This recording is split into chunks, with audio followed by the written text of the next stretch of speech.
பேய் பிடித்து விட்டது, அவர் பைத்தியம் என்றெல்லாம் சொன்னார்கள். மகனை தேடி பயணம். எல்லாவற்றை விட முக்கியமாக கல்வாரி மலைக்கு அவரை பின்தொடர்ந்து பயணம். சில பேர் மாடியிலிருந்து இறங்கி வர மாட்டாங்க. வீட்டுக்கு வந்தவங்களை வழி அனுப்ப, கொஞ்சம் இறங்கி வாங்க, உடம்பு நல்லா இருக்கும். சில பேர் கீழே குனிய மாட்டாங்க, கை அழுக்காயிடுமா, கழுவிக்கலாம், கொஞ்சம் குனிந்து வேலை செய்யுங்கள்.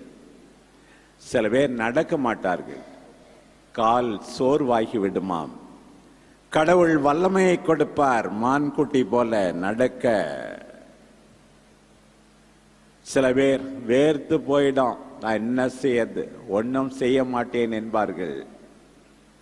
பிரியமானவர்களே, உண்மையாகவே அன்பு இருந்தால் இதற்கெல்லாம் நீங்கள் தயங்கவே மாட்டீர்கள்.